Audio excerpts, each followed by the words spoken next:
So guys, welcome back sa aking channel.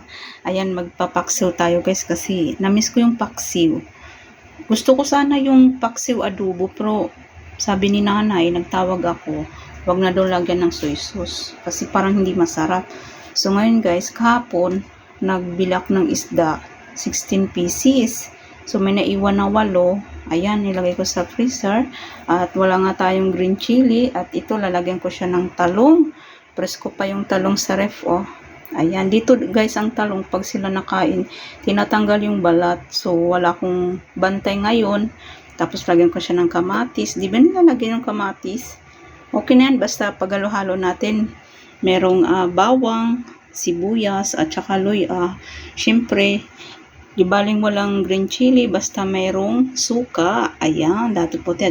Nagluto na rin ako ng rice para sa aking dinner.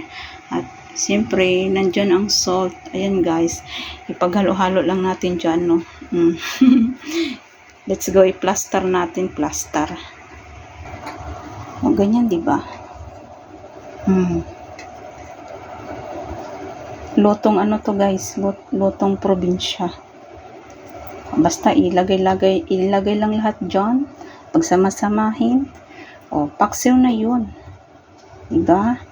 Lagyan daw ng konting tubig. Tumawag pa kay nanay para magluto. Kasi hindi naman ako nagluluto ng ganito pag walang amo. Ngayon lang parang natakam ako. So kahapon ako nagprito ng ganito. Masarap naman siya. Yan, mga isdang namimiss. Iwan ko anong isda yan. Parang naluslus na ata. Parang di na siya presko. O diba guys? Ganyan ba? So, lagyan natin ng bawang. Bawang. Yan. Ano ko lang siya. Hindi ko na siya hiniwa. Pinukpuk-puk ko na lang siya.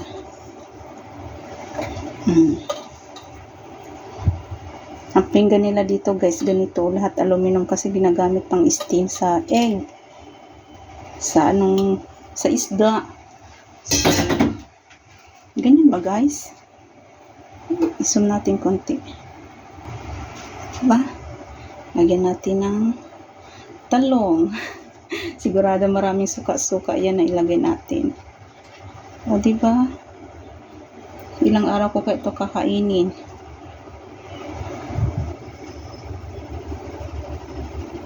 Sana masarap siya.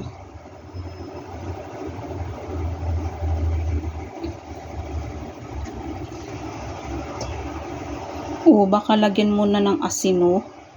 Asin muna siguro. Wait lang guys, tanggalin natin yung talong. Ay, pasensya na guys, kasi hindi gano'ng marunong yung person. Basta ganun na yun, paksiw. Halo-halo na lang, lagay na lang yan sa ano. Ay, bawal ata yung tinatanggal, no? Diba? So, ngayon, lagyan natin ng suka. Hello guys, shoutout sa lahat dyan. Yeah. Ano daw to content cooking. I know, not perfect, but yun na yun, basta pag naluto isda na. Diba? Amoy, dato puti. Ito guys, $7. $7 siya. So, how much kaya yung ating salt? Salt. At kamayin ko na lang.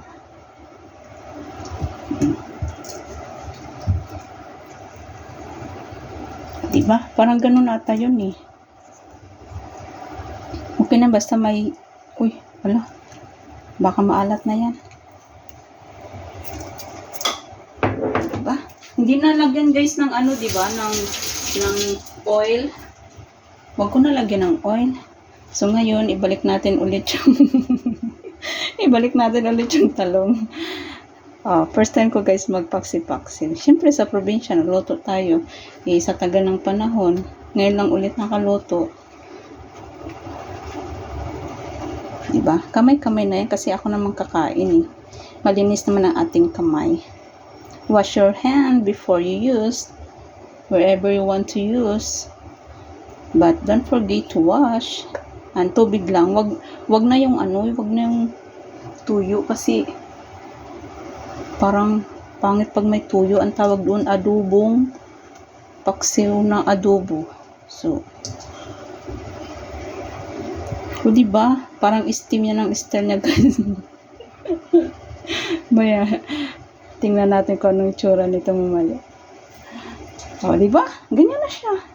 So, ayan guys. Lagyan natin ng tubig. Kasi hindi sapat yung suka lang eh. Para mag-mix yung suka at saka tubig. Eh, baka marami namang tubig. Ano to? Sinabawan na ito. Oh, diba? Nag-mix na yan. Yung asin, suka. Ayaw ko na may tuyo. So, ngayon guys, ano pang kulang? Black pepper. Wala kasing black pepper dito na buo ba? Wait lang, maghanap ako. Parang meron yun eh. Wait lang guys. Instead na green chili, so lagyan natin ng black pepper. Meron dito powder. Gusto ko yung buo. Wait lang. So guys, naghanap ako doon sa taas ng cabinet. So may nakita nga akong black pepper. Sabi ko nga meron yung buo eh. So ayan guys. Open natin. Open na natin. O lagyan natin, diba? Para medyo may anghang siya.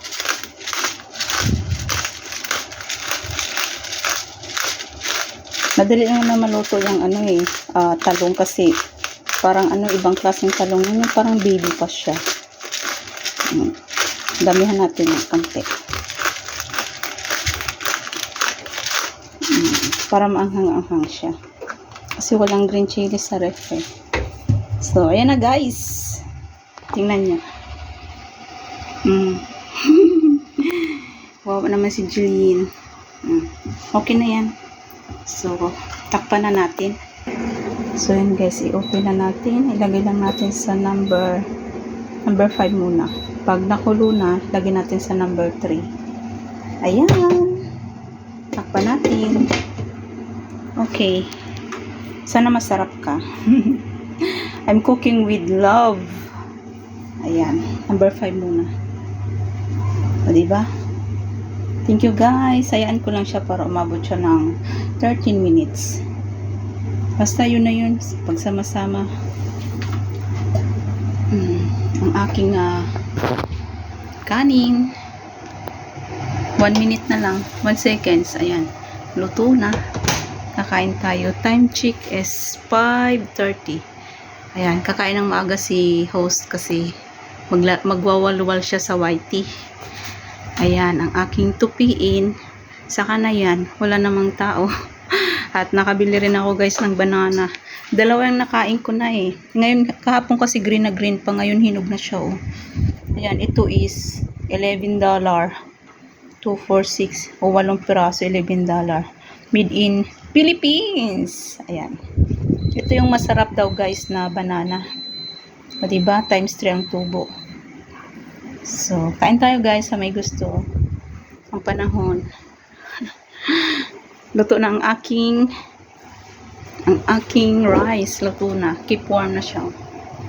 So, ayan nga guys. Parang kumukulo na. So, ayan guys. Naamoy ko na yung suka. Diba? Meron ng ulam si Jeline. Mga 2 days ko yung ulamin.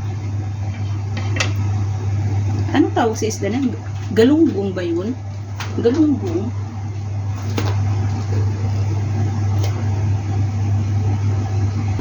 So, ayan guys. Kumukulo na siya. Ayan. Sana all. Simple lang yan guys. Hindi yan perfect. Not perfect but I mean, smell good na. Smell yummy. See? Here.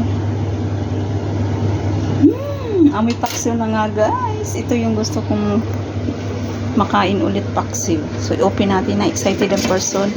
Wow, umusok. Oh, diba? Paksiw na siya. Tapos kakain tayo guys ng maaga. Diba? So, hayaan muna natin ganyan.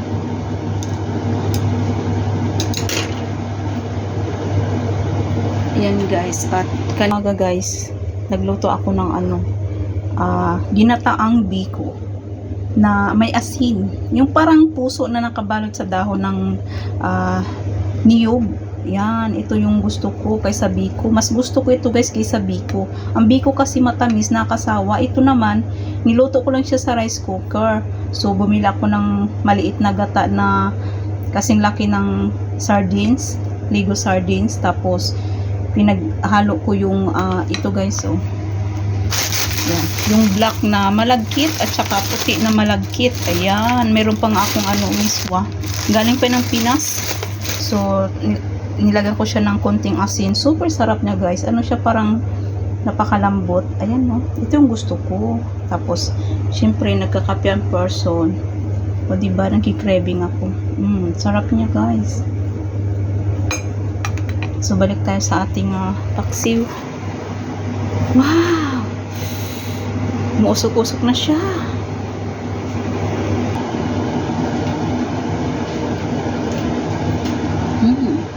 Amoy suka. So, balik rin natin guys yung talong. Excited ang person. Hindi ko alam kung maganda pa tong isda. Kasi kahapon nagprito ako. Parang nadus-lus siya guys. Siguro dahil ako'y naglakad-lakad pa kung saan-saan. Tapos nakabili na pala ako isda. Hindi naman gaano mainit kahapon niya. Ayan, medyo luto na siya. Balik na rin natin yung talong. Steam na yung talong. Luto na eh. Wala na. Los-los na yung talong.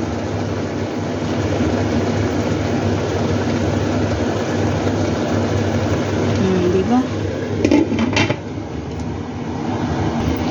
Wala guys. Baka anuhan ng sabaw ba? Maubusan ng sabaw. Ayan. May paksiw. Baka madurog yung isda. Sarap. Kamay na siya paksiw. Yan ang isda guys. Ayan na. So yan guys. Try natin kumuha ng dalawa. Uy, wala nang sabaw. Hala. Pero mas okay yung guys yung pamalamala na paksiw. Alright. Kainan na. Yung paksiw ko guys, naubusan ng sabaw. Pero yun yung gusto ko, yung medyo walang tubig. So ayan, kain tayo. With rice. Ayan guys, kain tayo. Alam nyo na yan, syempre kamaya na. Ayan, 3 pieces na isda with banana and cold Fanta. Ay, busog na naman si Jeline. Okay guys, let's eat. Ang talong, oh. Masarap yung talong, medyo maanghang. So, try natin ng laman. Lami kaayo. Sarap. Kain guys, kain. Thank you for watching.